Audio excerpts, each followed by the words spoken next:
Good morning to all of you, dear all students. Bihar board के बेटे basis syllabus में 100 marks का rainbow 2 poetry section से हम लोग फर्स्ट चैप्टर को देखेंगे।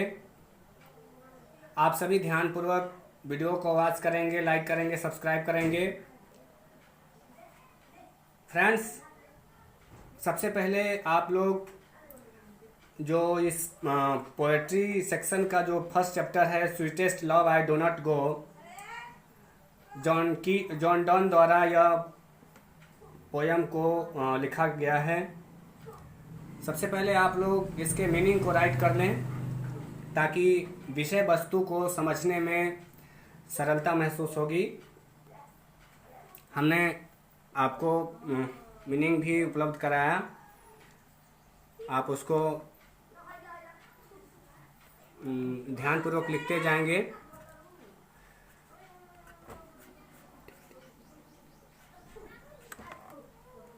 मीनिंग लिखने के साथ साथ आप उसको लर्न करने का भी प्रयास करेंगे, मेमोराइज भी करेंगे।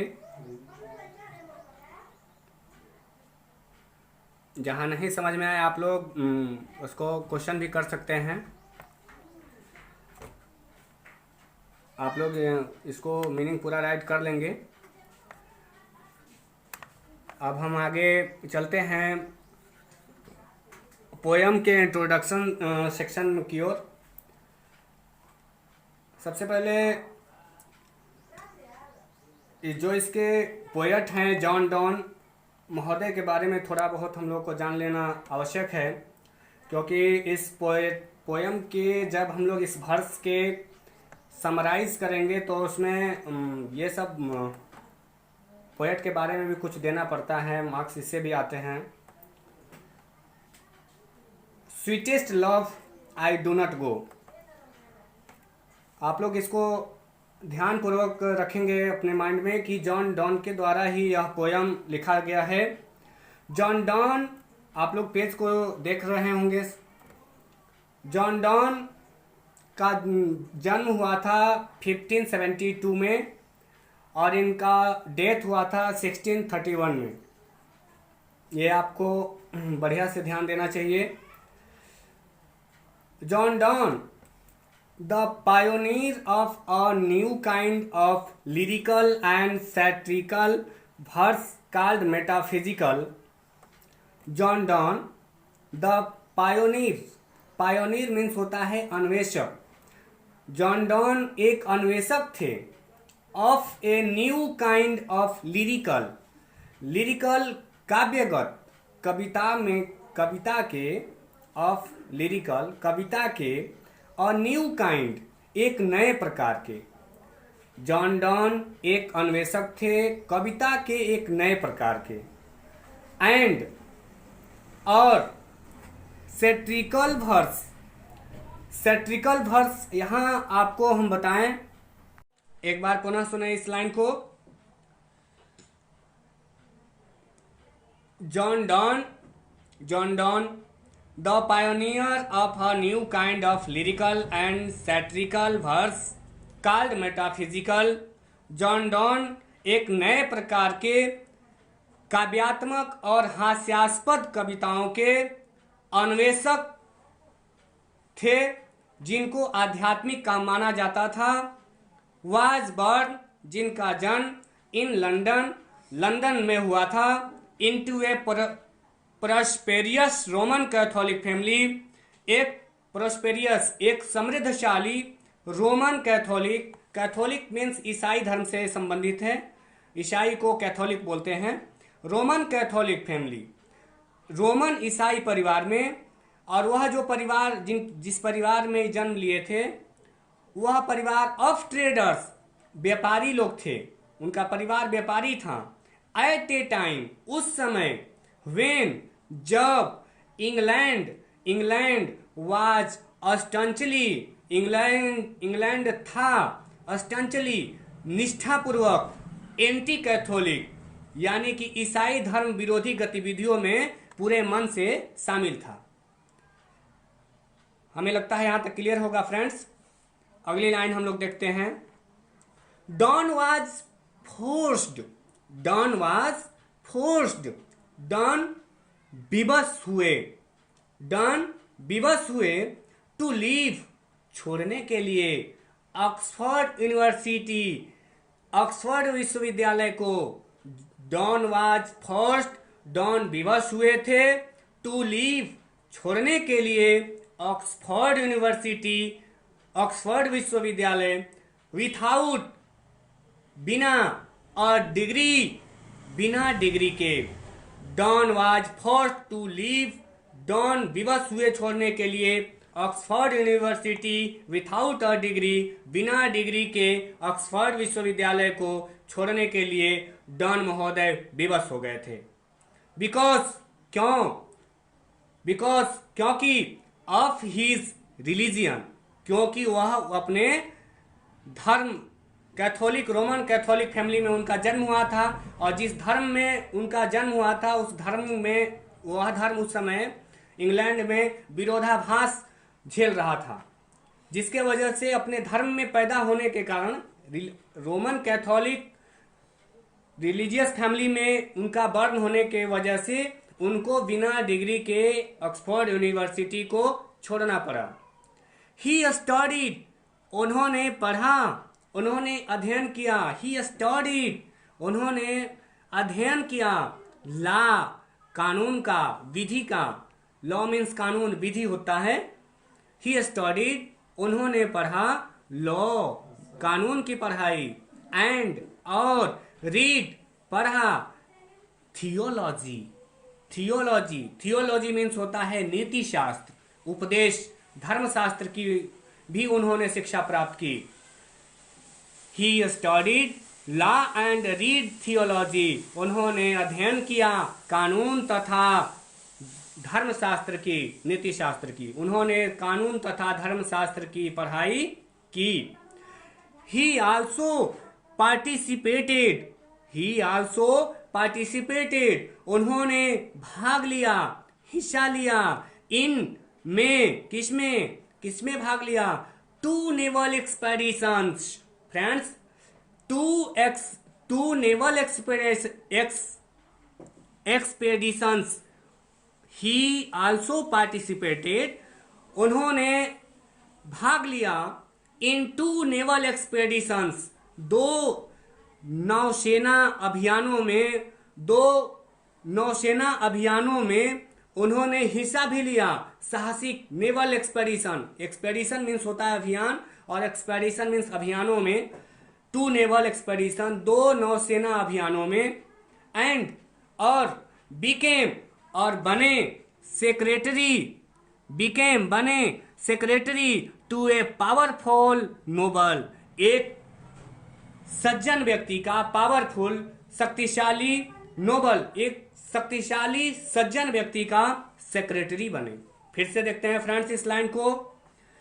ही आल्सो पार्टिसिपेटेड, उन्होंने भाग लिया इन टू नेवल एक्सपेडिशंस, दो नौसेना अभियानों में। एंड, और, बिकेम सेक्रेटरी, सचिव बने। टू ए पावरफुल नोबल, एक शक्तिशाली सज्जन पुरुष का। और जब उनकी नौकरी, ही लॉस्ट, वह खो दिए, वह अपनी नौकरी को खो दिए। और जब नौकरी को, ही लॉस्ट, उन्होंने खो दिया। व्हेन, जब, ही वाज ब्रीफली, वे थोड़े समय के लिए सेंट, भेजे गए थे। टू प्रिजन, जेल में। जब वह थोड़े समय के लिए, ब्रीफ मीन्स संक्षिप्त होता है, थोड़े समय के लिए, सेंट, भेजे गए। टू प्रिजन, जब वह थोड़े समय के लिए जेल भेजे गए, जिसके कारण से उनको अपनी नौकरी गंवानी पड़ी। फॉर सेक्रेटली, गुप्त रूप से, रहस्यमय ढंग से। मैरिंग, शादी करने के लिए। हिज, अपनी। पैट्रॉन्स नीस, अपनी आश्रयदाता। पैट्रॉन्स मीन्स होता है आश्रयदाता। हिज पैट्रॉन्स, अपने आश्रयदाता के नीस, भतीजी से। देखिए पीछे क्या हो रहा है कि दो साहसिक नौसेना अभियानों में शामिल होते हैं, जिसके कारण इन्हें सेक्रेटरी सचिव जैसा पद मिलता है और वो भी एक बहुत शक्तिशाली और नोबल सज्जन व्यक्ति का। फिर आगे क्या होता है कि और ये अपनी नौकरी गंवा बैठते हैं, और जॉब अपनी नौकरी को ही लॉस्ट, इन्होंने गंवा दिया, खो दिया। वेन जब ही आवाज ब्रीफली सेंट, वह थोड़े समय के लिए गए थे टू प्रिजन, जेल। किसके लिए जेल गए थे थोड़े समय के लिए? फॉर सेक्रेटली मैरिंग, रहस्यमय गुप्ततर ढंग से शादी करने के कारण। किससे शादी किए थे गुप्त ढंग से? हिज पैट्रॉन्स नीस, अपने आश्रयदाता की भतीजी से। पैट्रॉन मीन्स आश्रयदाता, और पैट्रॉन्स अपस्ट्रॉफी एस लगा है, तो पैट्रॉन्स काके की होता है, संबंध सूचक में आता है ऑब्जेक्टिव केस में। हिज पैट्रॉन्स नीस, अपने आश्रयदाता की भतीजी से गुप्त ढंग से शादी करने की वजह से उन्हें जेल जाना पड़ा, और जेल गए तो इसकी वजह से उनकी नौकरी भी सचिव की, सेक्रेटरी की चली गई। क्लियर है friends? In 1615, concentrate please, in 1615, 1615 में, at the age of 42, friends हम पहले ही बोले थे बिगिन दिस चैप्टर कि इनका date of birth and date दोनों टाइम को क्लियर करना है। हम इसलिए नहीं कह रहे थे कि एक पोएट की वजह से इनका डेट ऑफ बर्थ और डेथ ऑफ बर्थ, मृत्यु का जो तिथि है उसको लर्न करना है, इसीलिए बोले थे कि आगे ये जुड़ेगा इनके जन्म से संबंधित बातें। इन 1615, 1615 में, एट द एज ऑफ 42, यानी 1572 में पैदा हुए और 1615 में ये 42 ईयर्स के हो गए थे, 42 वर्ष के। जब यह 1615 में 42 वर्ष के उम्र में आ चुके थे, डॉन एक्सेप्टेड, डॉन महोदय ने स्वीकार किया ऑर्डिनेशन, पादरी बनना, ऑर्डिनेशन अनुयायी बनना, एक समन्वयक बनना। ऑर्डिनेशन सीधे सीधे आप लोग को समझ में आएगा, समन्वयक शब्द थोड़ा सा टेढ़ा लगे, लेकिन ऑर्डिनेशन यहाँ हम पादरी कहें क्योंकि चर्च में, मंदिर में पुजारी होता है, उसी तरह से कैथोलिक चर्च वगैरह में जो ईसाई गिरजाघर होते हैं उसमें पादरी ही बोला जाता है। डॉन एक्सेप्टेड, 42 वर्ष की उम्र में डॉन महोदय स्वीकार किए ऑर्डिनेशन, पादरी बनना, इन द एंगलिकन चर्च, एक गिरजाघर है, चर्च मीन्स गिरजाघर होता है। बहुत लोगों को मालूम होगा, टेम्पल मीन्स मंदिर, मॉस्क मीन्स मस्जिद, और चर्च मीन्स गिरजाघर। हालांकि लोग चर्च से ही काम चला लेते हैं, हम लोग का जो हिंदू बाहुल्य क्षेत्र है। तो ये जो गिरजाघर है, चर्च है, उसका नाम है एंगलिकन चर्च। उसमें यह पादरी बनना 42 वर्ष की उम्र में स्वीकार किए। एंड, और सुन, जल्दी ही, बिकेम, बने, one of the greatest preachers, बहुत बड़ी बात है अपने आप में।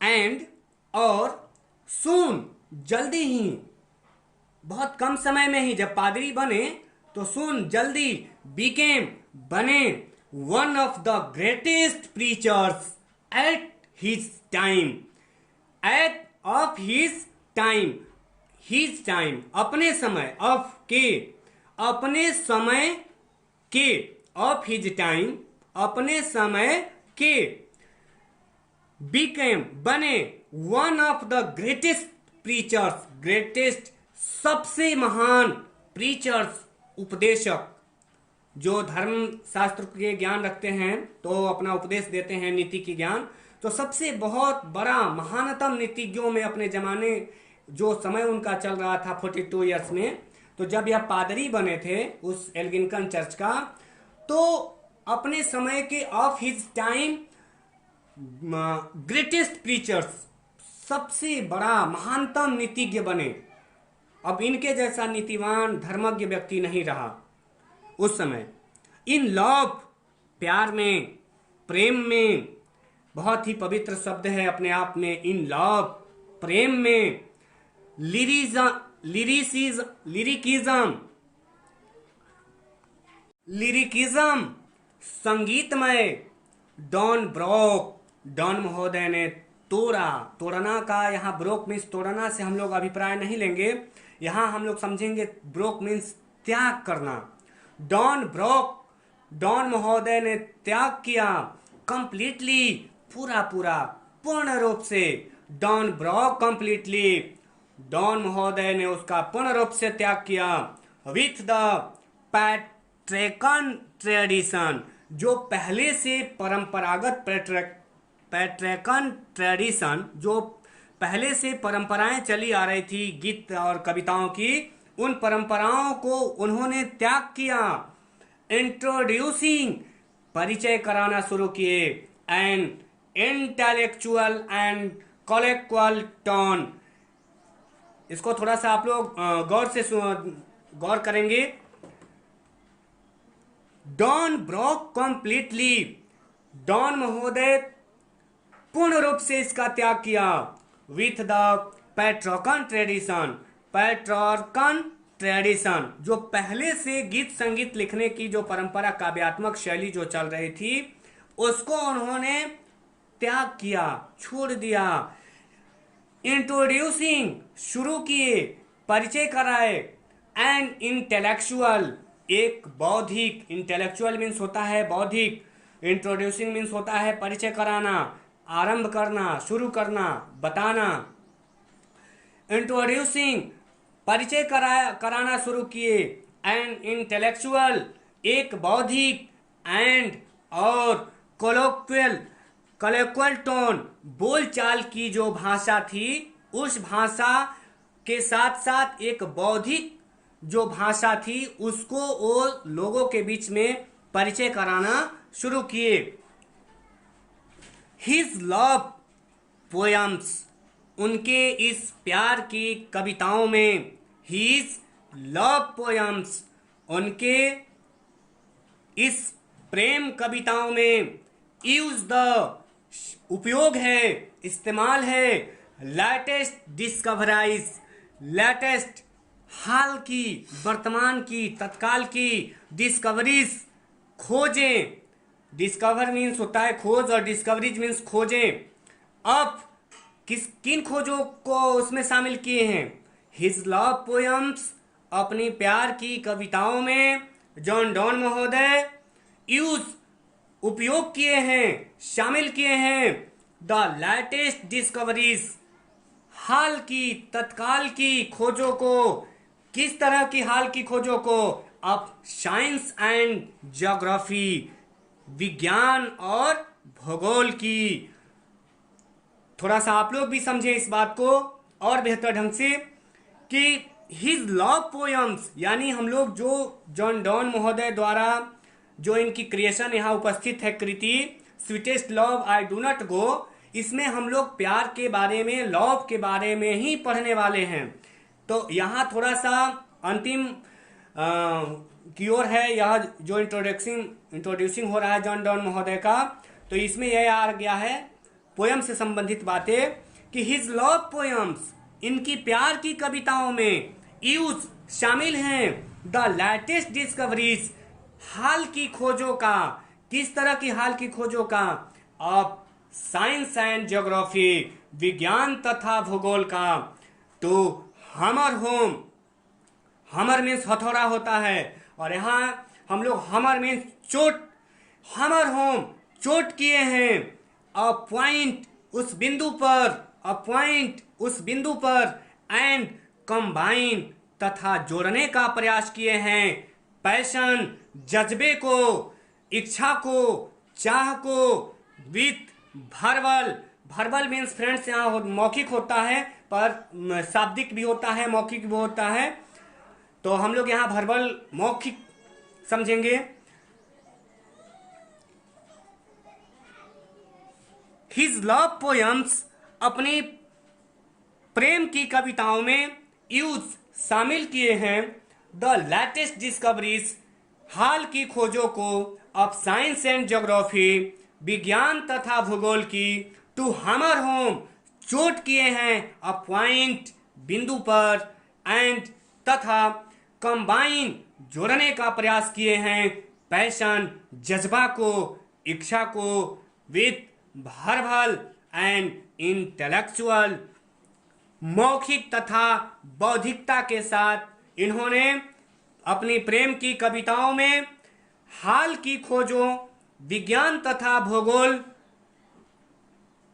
के चीजों को शामिल किया है और यह चोट किए हैं, यह बिंदु पर उस बिंदु पर चोट किए हैं और तथा जोड़े हैं पैशन को, कंबाइन पैशन जज्बे को जोड़े हैं विथ वर्बल एंड इंटेलेक्चुअल मौखिक तथा बौद्धिक जो विचार हैं उसको ये अपने प्रेम की कविताओं में जोड़े हैं।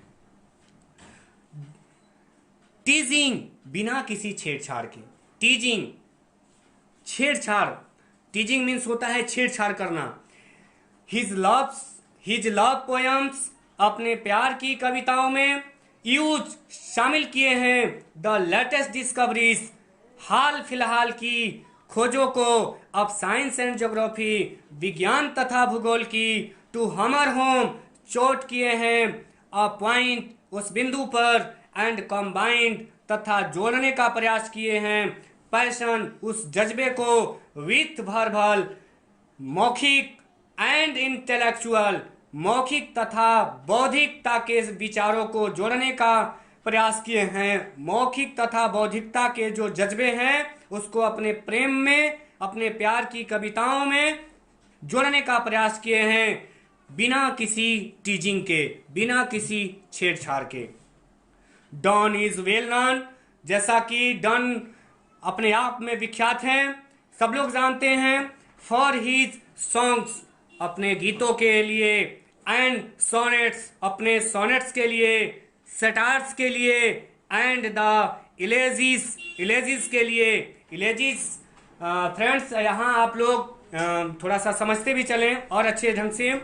इलेजिस मीन्स होता है शोक गीत, तो इलेजिस शोक गीतों के लिए भी यह प्रसिद्ध हैं। जॉन डॉन महोदय प्रेम की कविताओं के साथ साथ शोक गीतों के लिए भी खासा प्रसिद्ध हैं।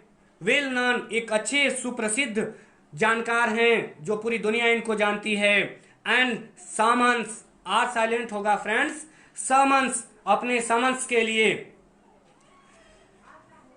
समन्स जेन्युइन पोएटिक, जेन्युइन मूलभूत, जेन्युइन मूलभूत, मूल पोएटिक मूल जो काव्यात्मक काव्यगत, जेन्युइन पोएटिक मूलभूत जो काव्यात्मक शैली है, फीलिंग्स महसूस कराती हैं। जेन्युइन पोएटिक फीलिंग्स मूल काव्यगत काव्यात्मक शैली जो महसूस कराती है। हर्ष मीटर्स जो कविताओं को मापने का जो एक मापनी है, हर्ष मीटर्स उन मीटरों पर स्ट्रेंड पूरी खींची हुई तनाव रूप में। एंड हिमिस्टिकल मीन्स होता है फ्रेंड्स चंचल, अस्थिर। फिर से इसको देखते हैं। जेन्युइन पोएटिक फीलिंग्स इनकी काव्यगत रचनाओं में मुख्य रूप से यही फीलिंग्स होती हैं, महसूस होता है। हर्ष मीटर्स जो कविताओं का मापने का एक अपनी जो मापनी है उसमें स्ट्रेंड खिंचाव, तनाव एंड हिमिसिकल्स चंचलता, इमेज हिमिसिकल इमेजेस चंचल अस्थिर चित्रों का कैरेक्टराइज चरित्र चित्रण all his poetic creations. Friends बहुत अच्छी लाइन है। पूरी जो इनकी क्रिएशंस हैं, क्रिएशंस मीन्स होता है फ्रेंड्स रचना, कृति। जो एक कवि या जो एक लेखक लिखता है तो उसको उसकी कृति कहते हैं पढ़ाई लिखाई की भाषा में। वैसे सामान्य बोलचाल में रचना से भी काम चलाते हैं। तो जो इनकी पोएटिक क्रिएशंस, क्रिएशन मीन्स कृति, रचना, और क्रिएशंस मीन्स रचनाएं, कृतियों। पोएटिक काव्यगत जो इनकी कृतियां हैं, रचनाएं हैं जॉन डॉन महोदय का, उसमें कैरेक्टराइज ऑल हिज, यानी जॉन डॉन महोदय all his poetic creations all सभी, हीज अपनी, पोएटिक काव्यगत काव्यात्मक, क्रिएशंस अपनी सभी काव्यात्मक कृतियों में, कैरेक्टराइज विशेषता बतलाए हैं, विशेषतः उस पर अपना दृष्टि रखे हैं। हिमिसिकल इमेजेस चंचल चित्रों का अस्थिर चित्रों का चरित्र चित्रण किए हैं अपने इमेज कल्पना करके, अपनी सभी काव्यात्मक जो कृति है, रचना है, उसमें चंचल एक अस्थिर मनोभाव को ये दर्शाए हैं। डॉन महोदय की जो कविता है, इनकी सभी कृतियों में, सभी रचनाओं में अप्रोक्सीमेट लगभग हम ये कह सकते हैं कि इनकी सभी प्रेम गीतों में, प्रेम की कविताओं में, वर्स में, प्रेम के जो पोयम हैं, पोयम्स, उन पोयम्स में यह लगभग नहीं, अधिकांशतः सब में यह अस्थिर जो मनोदशा है, मनोभाव है, उसका यह सजीव चरित्र चित्रण विशेष रूप से किए हैं। फ्रेंड्स, हम उम्मीद करते हैं कि आप लोगों को यह जो sweetest love I do not go John Donne द्वारा रचित यह जो कृति है, यह जो क्रिएशन है, इसको आप लोग अच्छे से समझे होंगे। अभी हम लोग जॉन डन महोदय के जीवन परिचय पर थोड़ा सा परिचय जानने का प्रयास किए। अगले क्लास में हम लोग sweetest love I do not go को स्टडी करेंगे। आप लोग को थोड़ा सा हम ये बताएं कि आप लोग अपने माइंड को प्रिपेयर रखेंगे। अगले क्लास में जब हम लोग मिलेंगे तो आप लोग को समझने में भी आसानी होगा। नंबर 1, आप लोग मीनिंग लर्न करें, और जहां समझ नहीं आए वहां कमेंट में लिखें आप। और दूसरा ये कि sweetest love I do not गो, मूल बात और बहुत ही महत्वपूर्ण बात कि इनकी जो क्रिएशन यहाँ आई है, इसमें आप लोग देखेंगे एक अलग ही अंदाज है इन कवि का। ये इतने बेहतरीन ढंग से अपने प्रेमिका से अपनी बात को कहते हैं, लेकिन उससे ज़्यादा ध्यान देने योग्य बात यहाँ ये है कि ये अपने जो इनके शब्द यहाँ इस्तेमाल है इस पोयम में, इस वर्स में, अधिकांश देखेंगे जैसे गो है तो गो में जाना होता है, तो आप लोग थोड़ा इसको पढ़ के स्टडी करके आएंगे, प्रिपेयर होके आएंगे, तो देखिए अधिकांश वर्ड में ये ई लगा देते हैं। ये खुद के एक अपने आप में अलग ही इनका अंदाज है लिखने का, ये जो शैली है कि अपने सब इस कविता में जैसे THE है तो THE के जगह पे उसमें एक और ई एक्स्ट्रा जोड़ देते हैं। मतलब बहुत जगह आप लोग पाएंगे कि ई अपने मन से ही अपने आप आगे लगा देते हैं। तो आप लोग ऐसे घबराइएगा नहीं कि इसका मतलब क्या होगा सर जी, बाल के खाल निकालने जैसे बात हो जाएगी। यह कविता है, कविता को हम लोग प्रेम भावना से, कविता की भावना से ओतप्रोत होकर पढ़ेंगे, सुनेंगे, स्टडी करेंगे। फ्रेंड्स, आज के लिए इतना ही। बहुत बहुत धन्यवाद।